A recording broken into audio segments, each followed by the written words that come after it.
നമ്മൾ പഠിക്കുന്ന സമയത്ത് ചില കാര്യങ്ങളൊന്ന് ശ്രദ്ധിച്ചാൽ മാത്രം മതി നമ്മുടെ എഫിഷ്യൻസി നല്ലോണം കൂട്ടാൻ സാധിക്കും. അതേപോലെ തന്നെ കുറേ നേരം ഇരുന്ന് പഠിക്കുന്നു എന്നുള്ള ഒരു തോന്നൽ മാറ്റി കിട്ടും.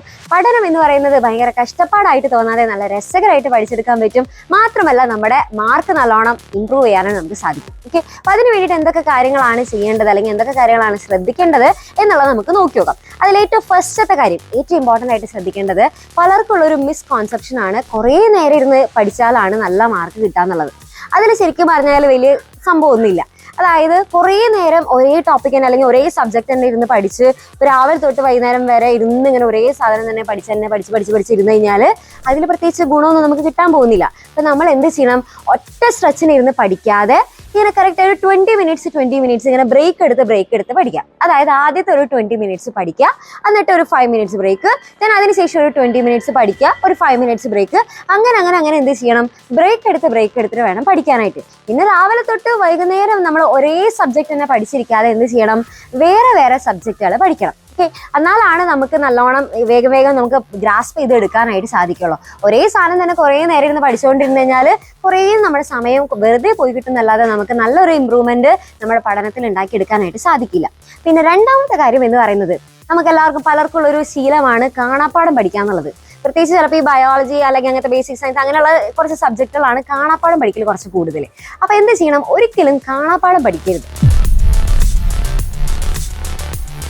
കാണാപ്പാഠം പഠിച്ചു കഴിഞ്ഞാൽ അത് കുറച്ച് നേരത്തേക്ക് ഉണ്ടാവുള്ളൂ, പിന്നെ നോക്കുമ്പോഴേക്കും എല്ലാം അത് മറന്നു പോയിട്ടുണ്ടായിരിക്കും. അപ്പോൾ എന്ത് ചെയ്യണം? ഒരിക്കലും കാണാപ്പാഠം പഠിക്കരുത്. നമ്മളെല്ലാം അത് മനസ്സിലാക്കിയിട്ട് വേണം പഠിക്കാനായിട്ട്, എന്ത് പഠിക്കുമ്പോഴായാലും. ഓക്കെ, ഒന്നില്ലെങ്കിൽ എന്തെങ്കിലും റിലേറ്റ് ചെയ്ത് പഠിക്കുക, അല്ലെങ്കിൽ എന്തെങ്കിലും കോഡ്സുകളൊക്കെ വെച്ച് നമുക്ക് ഓർമ്മിക്കാനുള്ള കാര്യങ്ങളൊക്കെ എന്തെങ്കിലും കോഡുകളോ അല്ലെങ്കിൽ ട്രിക്കുകളൊക്കെ വെച്ച് പഠിക്കുക. പിന്നെ അല്ലാന്നുണ്ടെങ്കിൽ നമുക്ക് എല്ലാതും വളരെയധികം നമുക്ക് എന്താ പറയുക, നമുക്ക് മറ്റൊരാൾക്ക് പറഞ്ഞു കൊടുത്ത് പഠിക്കാം. അപ്പം അങ്ങനെയുള്ള രീതികളൊക്കെ ഒന്ന് ട്രൈ ചെയ്യുക. ഒരിക്കലും കാണാപ്പാഠം പഠിക്കരുത്. പിന്നെ മൂന്നാമത്തെ ഒരു കാര്യം എന്ന് പറയുന്നതാണ് റിവിഷൻ. അപ്പൊ പലരും ചെയ്യുന്ന ഒരു പ്രധാനപ്പെട്ട ഒരു മിസ്റ്റേക്ക് എന്ന് പറയുന്നത്, പഠിച്ചു പോകും. ഓരോ ദിവസം അന്നന്ന് പഠിക്കുന്ന കുട്ടികളൊക്കെ ഉണ്ടാവും. പക്ഷെ അതിങ്ങനെ പഠിച്ചു പോകാന്നല്ലാതെ അതൊരിക്കലും റിവിഷൻ ചെയ്യലുണ്ടാവില്ല. അപ്പൊ നമ്മൾ റിവിഷൻ ചെയ്തില്ലെങ്കിൽ നമ്മൾ ഇത്രയും നാള് കഷ്ടപ്പെട്ടത് മൊത്തം വേസ്റ്റ് ആയി പോകും അല്ലേ.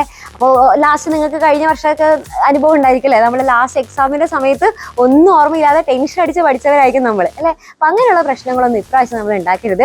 എന്ത് പഠിക്കുമ്പോഴും അല്ലെങ്കിൽ ഓരോ വീക്കെൻഡിലും എന്ത് ചെയ്യുക? നന്നായിട്ട് റിവിഷൻ ചെയ്യുക. ആ ഒരു ആഴ്ചയിൽ എന്തൊക്കെയാ പഠിച്ചത് അതൊക്കെ എന്ത് ചെയ്യുക? റിവിഷൻ ചെയ്യുക. പിന്നെ അത് മാത്രമല്ല, നമുക്കിനിപ്പോൾ ഓരോ എക്സാംസ് ഒക്കെ വരുന്നുണ്ടല്ലോ. ഇപ്പൊ നമുക്ക് ഓണം എക്സാം ഒക്കെ വരുന്നുണ്ട്. അപ്പൊ ആ ഒരു സമയത്തൊക്കെ എന്ത് ചെയ്യുക? അതുവരെ പഠിച്ച ചാപ്റ്റേഴ്സ് ഒക്കെ വേഗം ആ ഒരു എക്സാമിന് മുന്നേ തന്നെ ഓണം എക്സാമിനുള്ള ചാപ്റ്റേഴ്സ് ഒക്കെ റിവിഷൻ ചെയ്യാനായിട്ടുള്ള അല്ലെങ്കിൽ റിവൈസ് ചെയ്യാനായിട്ടുള്ള ഒരു ടൈം നമ്മൾ കണ്ടെത്തണം. ഓക്കെ, പിന്നെ അടുത്ത മറ്റൊരു കാര്യം എന്ന് പറയുന്നത് ടൈം ടേബിൾ ആണ്. ഒരിക്കലും ഒരു പ്ലാനിങ്ങും ഇല്ലാതെ പഠിക്കരുത്. ഓക്കെ, നമ്മൾ എന്ത് പഠിക്കുമ്പോഴും എന്ത് ചെയ്യണം? ഓരോ ദിവസം എന്തൊക്കെയാണ് പഠിക്കേണ്ടതെന്നുള്ളത് തലേ ദിവസം തന്നെ ഒരു ടൈം ടേബിൾ ഉണ്ടാക്കിയിട്ട് വേണം നമ്മൾ പഠിക്കാനായിട്ട്. അങ്ങനെ പഠിക്കുകയാണെന്നുണ്ടെങ്കിൽ പിറ്റേ ദിവസം എന്തൊക്കെയാണ് ചെയ്യേണ്ടത്, എന്തൊക്കെ പഠിച്ചെടുക്കണം എന്നുള്ള കാര്യത്തിനെ കുറിച്ചിട്ടൊക്കെ പക്ക ഒരു ഐഡിയ നമുക്ക് ഉണ്ടായിരിക്കും. അത് ഏതൊക്കെയാണ് നമ്മൾ പഠിക്കാത്ത സബ്ജക്റ്റുകൾ, ഏതൊക്കെ നമ്മൾ നന്നായിട്ട് പഠിച്ചു കഴിഞ്ഞു, അതിനെക്കുറിച്ചൊക്കെ എൻ്റെ കുട്ടികൾക്ക് നല്ല ഐഡിയ ഉണ്ടായിരിക്കും. എക്സാമിന് മുന്നേ തന്നെ കംപ്ലീറ്റ് ചാപ്റ്റേഴ്സ് നമ്മൾ പഠിച്ചു തീർന്നിട്ടുണ്ടായിരിക്കും. ഓക്കെ, അപ്പം അങ്ങനെ നിങ്ങൾ ഒരു ബിലോ ആവറേജ് സ്റ്റുഡൻ്റ് ആണെന്നുണ്ടെങ്കിലും ഈ ഒരു രീതിയിൽ പഠിച്ചു കഴിഞ്ഞാൽ എൻ്റെ കുട്ടികൾക്ക് നല്ല മാർക്ക് തന്നെ സ്കോർ ചെയ്തെടുക്കാനായിട്ട് സാധിക്കും. അപ്പം അതിനി നിങ്ങളെ കൂടുതൽ ഹെൽപ്പ് ചെയ്യാനായിട്ട് നമ്മുടെ ചാനലിൽ ഒത്തിരി ലൈവ് ക്ലാസ്സസ് വരുന്നുണ്ട്, ഒത്തിരി വീഡിയോസ് ഉണ്ട്, ഒത്തിരി ഷോർട്സ് ഉണ്ട്. ഇതെല്ലാതും മിസ്സാക്കാതെ എന്ത് ചെയ്യുക? കറക്റ്റായിട്ട് തന്നെ കാണാനായിട്ട് ശ്രമിക്കുക. ഒരൊറ്റ ലൈവ് പോലും മിസ്സാക്കരുത്. പിന്നെ ഇനി ഇത് കൂടാതെ നിങ്ങൾക്ക് ഇനി കുറച്ചും കൂടി കൂടുതൽ ഡീറ്റെയിൽ ആയിട്ട് പഠിക്കണം, അല്ലെങ്കിൽ കറക്റ്റ് ഒരു പ്രോപ്പർ ടൈം ടേബിൾ അനുസരിച്ച് പഠിക്കണം. ഇപ്പോൾ മിസ് പറഞ്ഞ പോലെ ഇപ്പോൾ ടൈം ടേബിൾ വെച്ച് പഠിക്കാൻ പറഞ്ഞല്ലോ, അത് നിങ്ങൾക്ക് സ്വന്തമായിട്ട് ഉണ്ടാക്കാനായിട്ട് സാധിക്കില്ല എന്നാണെന്നുണ്ടെങ്കിൽ ഒരു ഹെൽപ്പ് വേണം. നമ്മളെപ്പോഴും പഠിക്കുന്ന സമയത്ത് നമുക്കൊരു സപ്പോർട്ട് ഉണ്ടെന്നുണ്ടെങ്കിൽ നല്ലതായിരിക്കും എന്ന് തോന്നാറുണ്ട് അല്ലേ. അപ്പം അങ്ങനെ നിങ്ങൾക്ക് ഒരു കംപ്ലീറ്റ് സപ്പോർട്ട് വേണം. ഇത്തവണത്തെ ഓണം എക്സാം ഒക്കെ നല്ല മാർക്കോടെ പാസ്സാവണം എന്ന് തോന്നുകയാണെന്നുണ്ടെങ്കിൽ നിങ്ങൾക്ക് വേണ്ടിയിട്ട് നമ്മുടെ 7ാം ക്ലാസ്സിൻ്റെ ബാച്ചുണ്ട്. അതാണ് നമ്മുടെ സൃഷ്ടി ബാച്ച് എന്ന് പറയുന്നത്. അതിൽ നിങ്ങൾക്ക് അഡ്മിഷൻ എടുക്കാനായിട്ട് ഇപ്പോഴും സാധിക്കും. അപ്പോൾ ഈ താഴെ കാണുന്ന നമ്പറിൽ ജസ്റ്റ് ഒന്ന് കോൺടാക്ട് ചെയ്താൽ മതി. അപ്പോൾ നിങ്ങൾക്കുള്ള ക്ലാസ്സസ് ഒക്കെ ഓൾറെഡി എല്ലാതും സെറ്റ് ആയിരിക്കും നമ്മുടെ ആപ്പിൽ. അപ്പോൾ എല്ലാതും കിട്ടുന്നതായിരിക്കും.